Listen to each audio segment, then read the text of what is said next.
Periyar Maniamma Institute of Science and Technology, Tanjavur, AAA with specialization in electric vehicles and energy engineering. எல்லா கண்ட்ரியும் கை தட்டுறீங்கப்பா. எனக்கு எல்லாரும் கை தட்டுற அம்மா. அப்புறம் நீங்க கை தட்டினா அப்புறம் கை தட்டினா ஏன் கை தட்டுறேன்னு கேக்குறீங்க.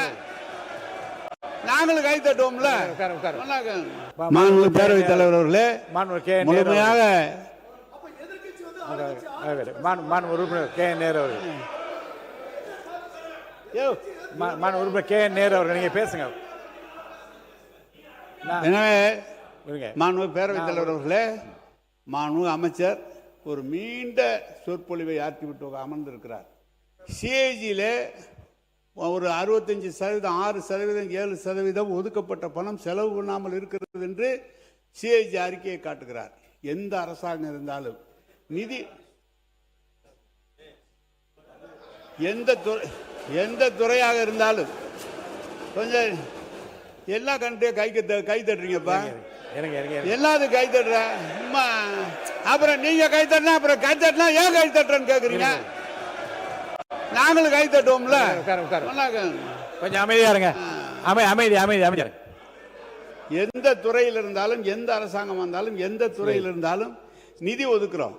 ஒரு 4000 கோடி ஒரு தொகை இந்த தொகுதிக்காக, இன்னும் திட்டங்களுக்காக நிதி ஒதுக்குற போது ஒரு சில இடங்களிலே அதை நிர்வாகம் எடுக்கிற போது சில சங்கடங்கள் வரும். நீதிமன்றங்களில் தேர்ந்து தடையாணை பெறுவார்கள். அப்போது அந்த தொகை செலவு பண்ணாமல் நின்றுவிடும். மறுபடியும் அடுத்த ஆண்டு அது வரும். எனவே சிஏஜி அறிக்கையை நமக்கு ஒரு எச்சரிக்கையாக எடுத்துக்கொள்ளாமே தவிர செலவு செய்யாமல் நிறுத்திவிட்டோம், ஆதிதிராவிட மக்களுக்கு செய்யக்கூடிய பணிகளை செய்யாமல் விட்டுவிட்டோம் என்றெல்லாம் வருத்தம் இல்லை. எல்லா அரசாங்கங்களும் எல்லா துறையிலும் அது தொடர்ந்து ஒவ்வொரு ஆண்டு வந்து கொண்டிருக்கிறது. எங்களுக்கெல்லாம் ஒரு பெருமை இருக்கிறது. மாண்புமிகு பேரவைத் தலைவர் அவர்களே, தமிழ்நாட்டில் கலைஞர் அவர்களை பெயரை சொன்னாலே எப்போது பார்த்தாலும் இவர் பிற்படுத்தப்பட்ட தாழ்த்தப்பட்ட மக்கள் என்று பேசுவார்களே தவிர இவர் வேறொன்றும் தெரியாது என்று கலைஞரை பற்றி விமர்சனம் செய்தது உண்டு.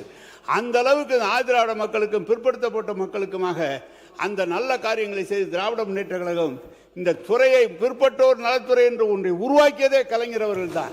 எனவே நீங்கள் நினைப்பதை போல அந்த காலத்தில் இப்படி சொன்னார்கள், இந்த காலத்தில் இப்படி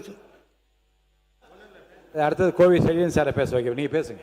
எனவே அந்த தொகை செலவு செய்யாமல் விட்டு விட்டோம் என்றெல்லாம் உங்களுடைய அரசாங்கம் போது நீங்க 3 மாசம் ஆயிருக்கீங்க. நாளைக்கு உங்கள் ஓராண்டு காலம் இருந்தால் அவங்களுடைய அரசாங்கத்தை பற்றி 5 ஆண்டுகளுக்கு தான் மக்கள் வாக்களித்து 5 ஆண்டுகள் இந்த ஆட்சி இருக்கும். நீங்க இந்த ஓராண்டு காலம் கழித்து உங்களுடைய அரசாங்கத்தை பற்றி மத்திய அரசாங்கம் நிர்ணயம் செய்வார்கள்.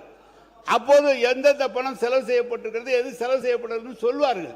எனவே நீங்கள் எதை நாங்கள்லாம் ஆதிதிராவிட மக்களுக்கு செய்யவில்லை என்று, ஆதிதிராவிட மக்கள் கலைஞருடைய காலத்திலும் தளபதியுடைய காலத்தில் தான் மிக உன்னதமான இடத்திற்கு வந்திருக்கிறார்கள்.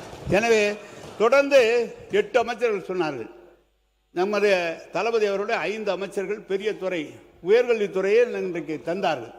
எனவே அந்த மக்களின் மீது அவர்களுக்கு என்ன அக்கறை இருக்கிறதோ அதை விட கூடுதலான அக்கறை திராவிட முன்னேற்ற கழகத்திற்கும் தலைவருக்கு இருக்கிறது என்பதை தெரிவித்து